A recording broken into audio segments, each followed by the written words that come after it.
नमस्कार, the press Hindi के साथ हैं आप और मैं हूं शरद। कई बार होता है ना कि कुछ चुनाव और कुछ पारियां ऐसी होती हैं जो बाकी चुनाव या बाकी पारियों से कुछ खास होती हैं। आज बात हम मध्य प्रदेश के एक ऐसी विधानसभा सीट की करेंगे जिस पर चुनाव होने की संभावनाएं हैं और उसकी चर्चा इतनी ज़्यादा है जितनी किसी आम चुनाव के वक्त होती है। वजह है उस सीट के साथ जुड़े वो किरदार जो राजनीति में अपनी खास अहमियत रखते हैं। जी हाँ, मैं बात कर रहा हूँ दतिया विधानसभा सीट की और दतिया विधानसभा सीट पर जो उपचुनाव है उसकी आहट तेज़ होती जा रही है। ये बात इसलिए भी है क्योंकि राजेंद्र भारती कोर्ट दर कोर्ट अपनी हाजिरी लगा रहे हैं राहत के लिए, लेकिन उन्हें फ़िलहाल अगर मिल रही हैं तो सिर्फ तारीख पर तारीख। उनके हाथ से वक्त मानो रेत की तरह फिसलता जा रहा है और वो इसलिए भी क्योंकि दतिया विधानसभा सीट को रिक्त घोषित किया जा चुका है और उन्हें अगली तारीख जो सुनवाई को लेकर मिली है वो कुछ ऐसी है जो चुनाव के अवसंभावी हो जाने के बहुत करीब है। ये क्यों है, क्या है इसके समीकरण और क्यों है इस सीट की सबसे ज़्यादा चर्चा, मैं बताऊंगा। लेकिन सबसे पहले उन घटनाक्रमों की बात करेंगे जिससे अब ये बिल्कुल साफ होता जा रहा है कि दतिया विधानसभा के उपचुनाव के लिए राजनीति की जो बिसात है वो बिछ चुकी है और पांसे फिट किए जा रहे हैं। ये बात इसलिए भी है क्योंकि इस वक्त मैं आपको स्क्रीन पर जो दो तस्वीरें दिखा रहा हूँ वो दो तस्वीरें विधानसभा दतिया की ही हैं और दतिया में जिस तरीके की गतिविधियाँ नरोत्तम मिश्रा ने बढ़ाई हुई हैं उससे ये बिल्कुल साफ लग रहा है कि वो उपचुनाव को लेकर पूरी तरह तैयार हैं। एक जो तस्वीर है उसके बारे में नरोत्तम मिश्रा ने खुद लिखा है, जो आज की ही तस्वीर है जिसमें वो बता रहे हैं कि दतिया विधानसभा क्षेत्र में भाजपा का जो बढ़ता जनाधार है वो ये साबित करता है कि जनता का विश्वास सिर्फ और सिर्फ विकास के साथ है। आज उदगवां मंडल में करीब 1 सैकड़ा कार्यकर्ताओं ने देश को परम वैभव पर ले जाने का संकल्प लेकर भाजपा की सदस्यता ग्रहण की। इस अवसर पर दतिया भाजपा कि जो जिलाध्यक्ष हैं रघुवीर सिंह कुशवाहा और मंडल अध्यक्ष हरिराम पाल मौजूद रहे और सभी नवागत साथियों का आत्मीय स्वागत किया। एक दूसरी तस्वीर है और उस दूसरी तस्वीर का मजमून भी खुद नरोत्तम मिश्रा के सोशल मीडिया हैंडल पर आपको मिल जाएगा, जिसमें वो बता रहे हैं कि दतिया नगर पालिका परिषद में आयोजित कार्यक्रम में 526 परिवारों को आवासीय पट्टा एवं 38 हितग्राहियों को प्रधानमंत्री आवास योजना की प्रथम किश्त वितरण कार्यक्रम में सम्मिलित हुआ। भारतीय जनता पार्टी की प्राथमिकता है कि प्रत्येक गरीब नागरिक को पक्की छत और सम्मानजनक जीवन उपलब्ध हो। ये वो बातें हैं जो आमतौर पर आपको किसी चुनाव से पहले चुनाव लड़ने वाले संभावित नेताओं की ओर से देखने को मिलती हैं, या उनके वादों में या उनके कार्यों में। हालांकि यहाँ ये बात स्पष्ट करना ज़रूरी है कि नरोत्तम मिश्रा फिलहाल किसी पद पर नहीं है, राजनीतिक तौर पर उपचुनाव से संबंधित कहें, यानी कि वो विधायक नहीं है। विधायक राजेंद्र भारती थे, लेकिन इस वक्त विधायक राजेंद्र भारती भी नहीं हैं क्योंकि दतिया विधानसभा की जो सीट है वो रिक्त घोषित है। लेकिन अब इस सीट को लेकर जिस तरीके की राजनीतिक बिसात बिछ रही हैं वो ज़्यादा महत्वपूर्ण हो जाती हैं। एक तरफ नरोत्तम मिश्रा की जो गतिविधियां हैं वो लगातार तेज हैं क्योंकि ये माना जा रहा है कि दतिया पर जो विधानसभा का उपचुनाव होगा वो उपचुनाव में बीजेपी की ओर से अगर कोई प्रत्याशी होगा तो वो नरोत्तम मिश्रा ही होंगे और नरोत्तम मिश्रा इस बात को पहले खुद भी स्पष्ट कर चुके हैं कि वो चुनाव लड़ेंगे तो फिर दतिया से ही लड़ेंगे। वहीं सवाल अब ये उठता है कि अगर एक तरफ नरोत्तम है तो फिर उन्हें मुकाबला देने वाला दतिया में कौन होगा। अब यहाँ पर कई सारे जो राजनीतिक समीकरण हैं वो भी निकल के सामने आ रहे हैं। उन राजनीतिक समीकरणों के बारे में हम सिलसिलेवार तरीके से एक एक करके चर्चा करते हैं। सबसे पहले बात तो राजेंद्र भारती को लेकर ही करते हैं क्योंकि राजेंद्र भारती कांग्रेस के टिकट पर पिछला चुनाव लड़े थे और उन्होंने नरोत्तम मिश्रा को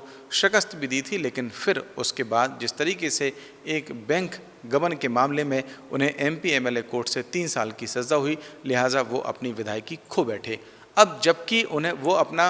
विधानसभा चुनाव लड़ने का अधिकार खो चुके हैं, लिहाजा सवाल ये उठ रहा है कि जब उपचुनाव होगा जो अवश्यंभावी लग रहा है, हालांकि अभी अधिकृत तौर पर चुनावों की घोषणा नहीं की गई है, लेकिन फिर भी जो समीकरण बन रहे हैं उनके बारे में भी मैं आपको आगे बताऊंगा कि ऐसा क्यों है।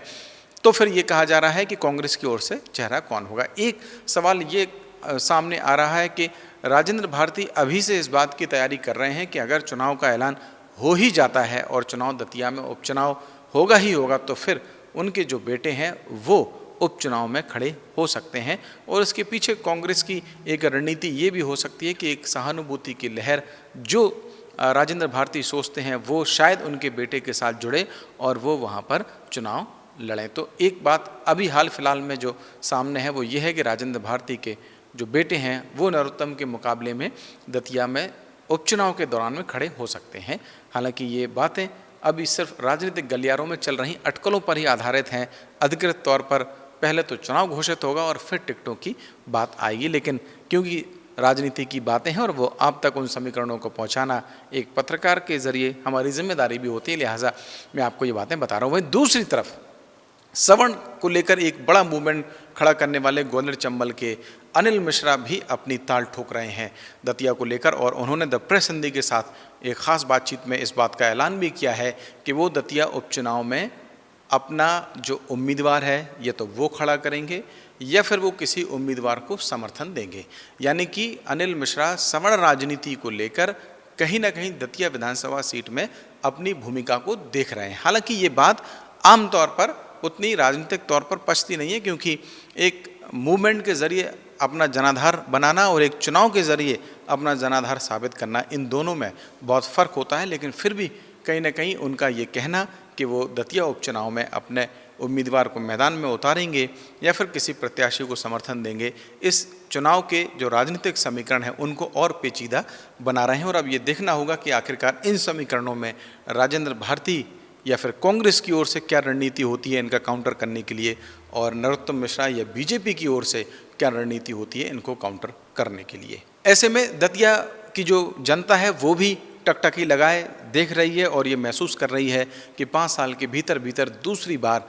उन्हें वोट देने का जो मौका है वो शायद फिर से मिलेगा, और इस मौके में वो किसे सिरमौर बनाते हैं ये तो जब चुनाव होगा, चुनाव के नतीजे आएंगे उसके बाद ही साबित होगा। लेकिन ये जो चुनाव की सुगबुगाहट है वो अब दतिया की गलियों में भी सुनाई देने लगी है, और जैसा राजनीतिक गतिविधियां इस वक्त में दिखाई दे रही हैं उनसे भी ये एक बात बिल्कुल साफ है कि दतिया उपचुनाव को लेकर नरोत्तम मिश्रा तो एक्टिव हैं ही हैं, बाकी दूसरे संभावित जो प्रत्याशी हैं या जो संभावित चुनाव लड़ने के दावेदार हो सकते हैं वो भी कहीं ना कहीं एक्टिव हो रहे हैं। अब यहाँ पर सवाल ये आता है कि आखिरकार दतिया उपचुनाव को लेकर इतनी चर्चाएं क्यों हो रही हैं, और जैसा मैंने पहले कहा था कि इसका जो राजनीतिक समीकरण है क्यों ऐसा हो सकता है कि दतिया में उपचुनाव होंगे, तो वो भी मैं आपको यहाँ बता देता हूँ। दरअसल अभी 3 दिन पहले ही जो दिल्ली हाई कोर्ट है वहाँ में राजेंद्र भारती की जो याचिका है उस पर एक सुनवाई होती, और राजेंद्र भारती उस याचिका में ये निवेदन करते हुए कोर्ट गए थे कि उन्हें जो सज़ा हुई है उसको उन्हें उसमें रिलैक्सेशन दिया जाए, और 3 साल की सज़ा होने की वजह से जो उनकी विधायकी गई है